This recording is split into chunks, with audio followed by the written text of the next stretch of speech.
आज 20 तारीख आहे आणि आपण अशा वेळेला भेटतोय की महाराष्ट्रातला मतदानाचा शेवटचा टप्पा आता 1-1.5 तासामध्ये थांबेल। संपूर्ण दिवसभर सकाळपासून मी विविध क्षेत्रातून माहिती घेतो आहे। मतदारांमध्ये उत्साह खूप आहे। निवडणूक आयोगाकडनं प्रत्येकाला 10-10, 12-12, 15-15 मेसेज जात आहेत, मतदान करा, मतदान करा, मतदान करा। त्याप्रमाणे मतदार हे उतरलेले दिसतायत, खूप गर्दी दिसते। परंतु निवडणूक आयोग हा पक्षपातीपणा करतोय असं स्पष्ट दिसतंय। मतदारांमध्ये उत्साह आहे, पण निवडणूक आयोगाचे जे तथाकथित प्रतिनिधी मतदान केंद्रात बसलेत त्यांच्याकडनं खूप दिरंगाई केली जाते। विशिष्ट वस्त्या तिथे नावं 2दा 3दा 4दा तपासले जात आहेत। एकतर मतदार जे ज्येष्ठ मतदार आहेत त्यांना खूप त्रास झालेला आहे आजच्या या उन्हाळ्याच्या दिवसामध्ये, आणि इतरही मतदारांना, मग त्याच्यामध्ये महिला सुद्धा आहेत, कुठे कसलीही सोय ठेवलेली नाही, पिण्याचं पाणी नाही, काही नाही। तरी देखील मतदार रांगा लावून उभे आहेत आणि हे रांगा लावून उभे असलेले मतदार जेव्हा आतमध्ये जातात तेव्हा त्यांना खूप वेळ लागतोय। आणि मला असं वाटतं मोदी सरकार त्यांच्या पराभवाच्या भीतीने निवडणूक आयोगाचा वापर, मी मुद्दामून सांगतो की घरगड्यासारखा करतोय, पक्षपातीपणा करतो आहे। दप्तर दिरंगाई ज्याला म्हणतात तशी दिरंगाई ही मतं नोंदवताना केली जाते। याच्याबद्दल मी तमाम नागरिकांना आवाहन करतोय की आता थोडा वेळ जरी राहिला असला तरी तुमच्या मतदानाच्या अधिकारापासून वंचित राहू नका। आपण मतदान केंद्रामध्ये जाऊन उभे राहा आणि जे निवडणूक आयोगाचे प्रतिनिधी आहेत त्यांना आज किती वाजले, अगदी पहाटे 5-6 जरी वाजले तरी सोडू नका। तुमचं मतदानाचा हक्क बजावल्याशिवाय बाहेर पडू नका। आणि आपल्या माध्यमातून मी पोलिंग एजंटना पण सांगतोय, निवडणुकीला जे मतदार जात आहेत मतदानासाठी त्यांनाही सांगतोय की अशी कुठल्याही मतदान क्षेत्रामध्ये जी केंद्र आहेत जिथे तुम्हाला मुद्दामून उशीर केला जातोय त्याची नोंद ताबडतोब तिथल्या शिवसेना शाखेत करा, की जेणेकरून, आणि जसं आपण मतदानाला गेल्यानंतर आपला एक तो आयडी बघितला जातो, तसं मी तर म्हणेन त्या निवडणूक प्रतिनिधींची नावं सुद्धा तुम्ही विचारा, की जेणेकरून उद्या आपल्याला त्यांच्याबद्दल न्यायालयात दाद मागता येईल। आणि उद्या ही माझ्याकडे सगळी नावं आलीच सगळी, तर मी तर म्हणेन की प्रेस घेऊन त्यांची नावानिशी, स्थळानिशी मी माहितीच जाहीर करून टाकेन। तर पुन्हा एकदा नागरिकांना सांगतोय की कृपा करून हा जो सगळा डाव आहे मोदी सरकारचा, की जेणेकरून तुम्ही मतदानाला उतरू नये, त्यांच्या विरोधातलं मतदान कमी कसं होईल ते बघतायत, आणि त्या डावाला बळी न पडता तुम्ही जाऊन मतदान केंद्रामध्ये उभे राहा। कोणत्याही परिस्थितीत जी लोक तिथे उभी असतील त्यांना मतदान पूर्ण केल्याशिवाय मतदान बंद होऊ शकत नाही। अगदी पहाटेचे 5 वाजले, मी तर म्हणतो मुद्दामून वाजवाच। ज्यांना जे तिकडे निवडणूक अधिकारी किंवा प्रतिनिधी तिथे तुम्हाला विलंब लावतायत, कारण नसताना तुम्हाला छळतायत, तुमची आयडी, तुमची नावं, तुमचं सगळं ओळखपत्र ह्याच्यावरनं जो काही वेळ काढतायत, ते तुमचं मतदान केल्याशिवाय त्यांना मतदान केंद्राच्या बाहेर पडू देऊ नका। जिथे जिथे अगदी स्पष्ट बोलायचं झालं तर जिथे आम्हाला मतदान अधिक होतं त्या भागामध्ये हे आम्हाला तक्रारी मिळतात। अनेक वस्त्या आहेत, त्या वस्त्यांची नावं आली आज माझ्याकडे, तर मी उद्या प्रेसमध्ये जाहीर करीन। आणि म्हणून सांगतोय की तिथे मतदान केंद्रात जे निवडणूक प्रतिनिधी आहेत त्यांची सुद्धा नावं विचारा, कारण तो आपला अधिकार आहे। जेव्हा ते आपले इलेक्शन आयडी विचारतात तेव्हा त्यांची सुद्धा आयडी तुम्ही विचारली पाहिजेत आणि त्यांची नावं नोंदवा। निवडणूक केंद्र सांगा, की जेणेकरून उद्या कोर्टात जाता येईल, तक्रार करता येईल, आणि उद्या मी तर ही यादी जाहीरच करेन।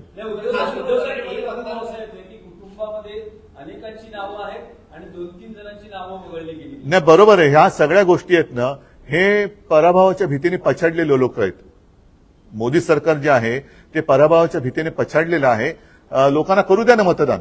तुम्ही आज मला स्वतःला दिवसाला 10 हे आलेत, मतदान करा, मतदान म्हणजे आणखीन काय त्यांना बोट दाखवत बसू द्या ना। मग एवढं करून सुद्धा लोक उत्साहाने उतरलेत, रांगाच्या रांगा लावलेल्या आहेत, पण ते निरुत्साही, म्हणजे त्रास होतोय, ऊन आहे। आता तो ऊन उतरलं म्हणून मी यावेळेला ही प्रेस कॉन्फरन्स घेते। ऊन उतरलेलं आहे, सकाळी जे कंटाळून गेलेले असतील त्यांनी परत जाऊन मतदान केंद्रामध्ये उभं राहावं। शेवटचा मतदार मतदान करत नाही तोपर्यंत निवडणूक मतदानाची थांबवू शकत नाही. पहाटे 5 वाजले तरी चालतील. या निवडणूक आयुक्तांच्या प्रतिनिधींना ज्यांनी त्यांचे आदेश पाळतायत त्यांना पहाटे 6 वाजले 7 वाजले तरी घरी सोडू नका. तुमचा मतदानाचा अधिकार बजवा. एक बरं, एक मिनिट. हा, तुम्हाला काही राजकीय कटाचा संशय येतो आहे? नाही, याच्याबद्दल नावं वगळली जाणं हा त्यांचा आवडता खेळ आहे. काही काही ठिकाणी बोगस पण घुसवले असं कळलंय, पण त्याच्यावरती मी आत्ता काही बोलणं योग्य नाही. तूर्त जो विलंब लावला जातोय, आतमध्ये गेल्यानंतर तुमचं नाव काय, तुमच्या भावाचं नाव काय, अरे दिलंय ना निवडणूक आयडी, ते दिलेलं आहे, मग फोन आत नेऊ नका. मग तुम्ही मतदान करा जेव्हा सांगता तेव्हा तुम्ही सांगायला पाहिजे ना की काय काय घेऊन यायला पाहिजे, मोबाईल आणू नका, अमुक करू नका. फक्त बसल्या जागी तुम्ही बाजीरावपणा कशाला करताय? साहेब, प्रत्येक केंद्रामध्ये की फोन आणू नये हे काल कलेक्टरांनी सांगितलं होतं. स्पेसिफिक तसं प्रेस रिलीज आला होता. बरं, ठीक आहे, फोन आणू नये जरी सांगितलं असेल तरी आत गेल्यावरती जो विलंब लागतोय तो विलंब हा त्याला क्षमा नाही करता येणार. आणि मला तर आता स्पष्ट असं दिसतंय की हा निवडणूक आयोगाच्या माध्यमातून खेळला जात असलेला अत्यंत नीच घाणेरडा खेळ आहे. निवडणूक आयोग ही भाजपची चाकरी करते की काय असं म्हणायला याच्यात जरूर व्हावे.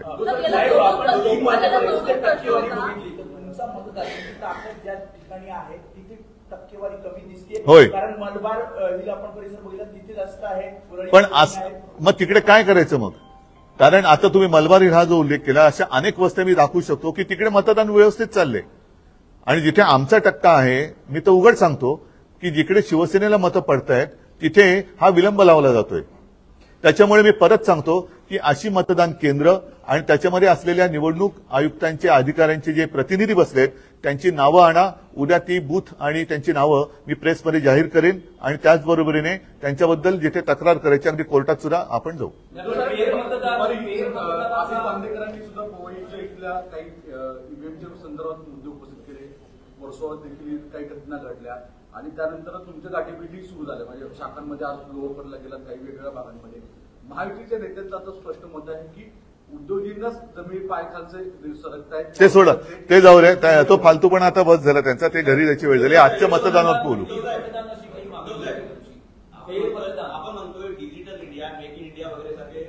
ते जाऊ द्या. आत्ता माझा हाच मुद्दा आहे की जो विलंब लावला जातोय, चाहे तो मैं हिंदी में भी बात करता हूं, सुबह से मैं देखते आ रहा हूं कि कई जगह पर मतदाता भारी संख्या से वोट देने के लिए उतरे हुए हैं, लेकिन असुविधा के कारण उनको वापस जाना पड़ रहा है. साथ ही साथ उनको अंदर देर लगाई जा रही है. क्यों? ताकि वो वोट ना करे. तो मैं सारे मतदाताओं को एक रिक्वेस्ट करता हूं, विनती करता हूं कि चाहे सुबह के 5 भी बज जाए, लेकिन आज जब तक समय दिया हुआ है उसके पहले आप मतदान केंद्र में जाइए. अगर सुबह कुछ भी असुविधा के कारण आप घर लौटे हो तो वापस जाइए. और कल सुबह 5 भी बज जाए, 6 भी बज जाए, कोई भी वहां से हिलेगा नहीं. आपको वोट करने का अधिकार है और आप वोट देने के बिना वो जो केंद्र है वो बंद नहीं हो सकता.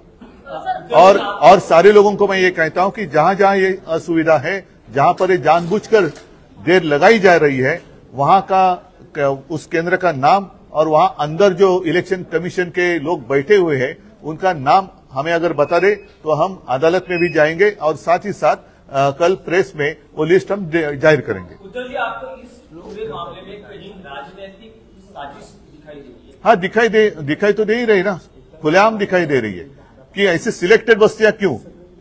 जैसे आपने अभी कहा कि वहां तो जोरदार वोटिंग चल रहा है, तो वोटर्स तो उतरे हुए हैं, फिर आप मैसेज क्यों भेज रहे हैं? 1 बार, 2 बार, 3 बार, 5 बार. पीने की पानी की सुविधा नहीं है. धूप कितनी तेज धूप है, तो भी अभी तो शाम होने आ गई है, लेकिन सुबह से मैं देखते आ रहा हूं कुछ सीनियर सिटीजन है, उनको भी काफी तकलीफ हुई है. तो ये अच्छी बात नहीं है और हम तो इनको छोड़ने वाले नहीं है. मतलब जहां आपका गढ़ है, जहां आपकी ताकत है, वहीं ऐसे मामले दिखाई दे रहे हैं. ऐसे अभी तो दिखाई दे रहा है और वहीं पर ज्यादा दिखाई दे रहा है. लोकसभा मतदारसंघात मुंबईतल्या मी आता साई लोकसभा मतदारसंघ, त्याचबरोबर कल्याण, डोंबिवली सगळीकडे विचारपूस करतोय. पण विशेषतः मला मुंबईमध्ये हे प्रकार जास्त दिसत आहेत. अगदी कल्याण मतदारसंघात सुद्धा काही ठिकाणी दिसतंय जिथून जिथून आम्हाला मतं मिळण्याची, आघाडी मिळण्याची शक्यता आहे, तिकडे मतदार खूप मोठ्या संख्येने उतरलेत. मी दुपारपर्यंत सगळ्यांचे मला मेसेज येत होते जे राजकारणाशी संबंधित नाही की उद्धवजी आम्ही मतदान केलेलं आहे, उद्धवजी आम्ही मतदान केलेलं. नंतर अचानक यायला लागले की आम्ही खूप वेळ थांबून शेवटी निराश होऊन परत गेलेलो आहोत. आम्हाला एकदा दोनदा तीनदा आमची आयडेंटिटी विचारली गेली. आतमध्ये खूप विलंब लावला जातोय. तर हा विलंब हा काही योग्य नाहीये. आणि नाही नाही नाही नाही असं नाही, असं थांबू शकत नाही, त्यांना बाहेरच नाही पडू देणार. असं होत नाही. जोपर्यंत मग रात्री 10 वाजले तरी ग्रामीण भागात वाजलेत, पण मी तर म्हणतो असा जर विलंब लावला तर उद्या पहाटे सूर्योदय झाला तरी देखील मतदान होत नाही पूर्ण, तोपर्यंत हे बाहेर पडू शकणार नाही. चला नहीं 10 मिनट नहीं 6 बजे तक 6 बजे तक आपको नहीं लगता है लेट हुआ है? आप इसके बारे में इलेक्शन कमीशन के पास जाएंगे या फिर कोर्ट में भी नहीं नहीं नहीं सुनो, पहली बात तो यह कि 1 घंटा बाकी है और हर एक के घर के नजदीक मतदान केंद्र हैं और काफी सारे लोग जो निराश होकर लौट गए होंगे, गुस्सा होकर लौट गए होंगे, उनको मैं आह्वान कर रहा हूं, विनती कर रहा हूं कि कृपा कर आप वापस लौटिए, मतदान केंद्र पर जाइए. जब तक आपको वोट दिया नहीं जाता तब तक वो केंद्र बंद हो नहीं सकता. रात को भले 10 बजे 12 बजे कल सुबह 7 भी बजे, लेकिन आखिरी जो मतदाता है जो 6 बजे के पहले वहां अंदर जाएगा नहीं जाएगा, उसको मत देने के बिना वो केंद्र बंद नहीं हो सकता. ठीक है, चल हाँ जय माता, हाँ चल, हाँ चलिए माता, चलो चलो चलो.